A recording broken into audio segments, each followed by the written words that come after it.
ရိုနီတထေးကိုငွေကြောက်လက်ထပ်ပေးမယ်လေအိမ်တော်ကြီးကံမကောင်းမှုဆိုပြီးသတင်းတွေထွက်ပေါ်နေရဲ့ဤချောပို့ပရိသတ်တွေအားလုံးပဲမင်္ဂလာပါရှင်မင်းသမီးချောလေးဤချောပို့ဟာဆိုရင်တော့အောင်မြင်နေတဲ့အချိန်မှာအိမ်တော်ပြုတ်လိုက်တာကြောင့်လေအားလုံးရဲ့ဝိုင်းပြီးနှမျောခြင်းကိုခံရသူတစ်ယောက်ဖြစ်ပါတယ်ဤချောပို့ဟာဆိုရင်လက်ရှိအချိန်ထိလည်းအမှုပညာအလုပ်တွေဆက်လက်လုပ်ကိုင်နေသူတစ်ယောက်ဖြစ်ပါတယ်သူဟာအခုချိန်မှာသမီးလေးတစ်ယောက်မွေးဖွားထားပြီးတော့သမီးလေးကိုပြုစုပြောထောင်နေသူတစ်ယောက်ဖြစ်ပါတယ်ချမ်းသာတဲ့ခရိုနီတထေးကြီးမိုးဆက်မုံကိုလက်ထပ်ခဲ့ပေမဲ့လေသူမဟာအိမ်တော်ကြီးကံမကောင်းကြောင်းသတင်းတွေထွက်ပေါ်နေရဖြစ်ပါတယ်။ခရိုနီတထေးကြီးကိုငွေမျက်နှာတစ်ခုတည်းကြောင့်လက်ထပ်ခဲ့ပေမဲ့လည်းအခုချိန်မှာတော့ဂယူးဆိုင်မှုတွေမရရှိပဲဖြစ်နေရဖြစ်ပါတယ်။မယူခင်ကားနဲ့အိမ်တော်စကြတုံးကတော့မိုးစံမိုးတယောက်ဤချောပုတ်ကိုဂယူးဆိုင်ပေမဲ့လည်းလက်ထပ်ပြီးနောက်ပိုင်းမှာအချိန်လည်းမပေးသလိုဂယူးဆိုင်မှုလည်းမပေးဘူးလို့အတွင်းသတင်းတွေအရသိရပါတယ်။ကလေးကိုလည်းဂယူးဆိုင်မှုမရှိဘူးလို့လည်းပြောဆိုကြပါတယ်။ကလေးကိုကာကွယ်ဆေးထိုးပေးရရင်လေဤချောပို့အမျိုးသားဟာဘာမှဂယူးဆိုင်မှုမရှိပဲတာမီနှစ်ယောက်လုံးကိုပြစ်ထားတတ်တယ်လို့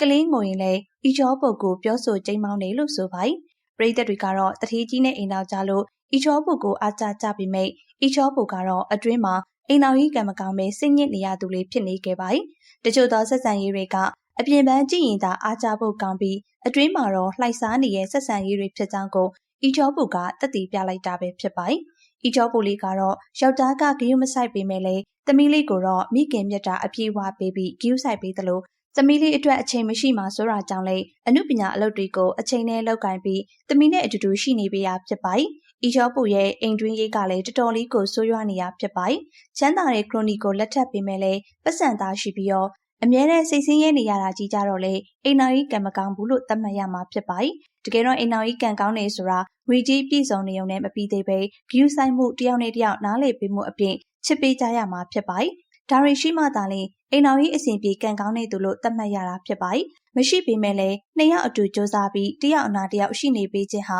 တကယ့်ကိုမှကံကောင်းတဲ့အိမ်တော်ကြီးကိုပိုင်ဆိုင်ရတာဖြစ်ပါတယ်။မင်းသမီးလေးဤချောပုကတော့အဲဒီလိုမျိုးဘဝကိုမပိုင်ဆိုင်ရပဲအိမ်တော်ကြီးမပြေလည်မှုတွေကိုအများသိမှဆိုလို့မျိုးသိမ့်နေရသူလေးဖြစ်ကြောင်းလေအတွင်းသတင်းတွေအရသိရတာဖြစ်ပါတယ်။ဖောက်ပြန်မှုတွေများလာတဲ့ခေတ်ကြီးမှာခရိုနီတထေးကြီးတယောက်ဖြစ်တာကြောင့်အိမ်အောင်ရှိရတဲ့အနာကိုကတ်ချင်တဲ့မိန်းကလေးတွေများစွာရှိနေရဖြစ်ပြီးတော့ဘယ်နည်းဖောက်ပြန်သွားမလဲရင်တမမနဲ့စိတ်ပူနေရကြောင်းဝမ်းနဲ့စွာဖွင့်ဆိုထားတာဖြစ်ပါတယ်။မင်္ဂလာဆောင်တုန်းကလည်းယောက်ျားအလိုကျမင်္ဂလာဆောင်ခဲ့ရပြီးတော့မြန်မာဆန်ဆန်မင်္ဂလာမဆောင်ခဲ့ရတာဖြစ်ပါတယ်။အမျိုးသားရဲ့စိတ်တိုင်းကြတာနေပြီးနေရတာဖြစ်ပြီးတော့သူမအနေနဲ့ဘာမှဆွတ်ဖက်လို့မရတာဖြစ်ပါတယ်။မြန်မာဆန်ဆန်မင်္ဂလာမဆောင်ခဲ့ရပဲအမျိုးသားရဲ့ရိုးရာယဉ်ကျေးမှုအတိုင်းသာဆောင်ခဲ့ရတာဖြစ်တော့ခန္ဓာကြီးကျယ်မှုလည်းမရှိခဲ့တာဖြစ်ပါတယ်။တသက်မှာတခါတည်းဆောင်ရတဲ့မင်္ဂလာဆောင်ဖြစ်ပြီးချမ်းသာပါရဲ့နဲ့အစီပြေသလိုအကျေးချုပ်ပြီးသားဆောင်ခဲ့ရသူလေးဖြစ်ပါတယ်။မင်းသမီးလေးဟာဆိုရင်အပြစ်မှန်းကြည့်ရင်သာအားကြဖွယ်ကောင်းနေပေမဲ့တကယ်တမ်းတော့တနာစရာကောင်းနေကြတာဖြစ်ပါတယ်။ပရိသတ်တွေလည်းမင်းသမီးဤချောဖို့အတွက်အပိစကားလေးပြောပြသွားကြပါအောင်ရှင်။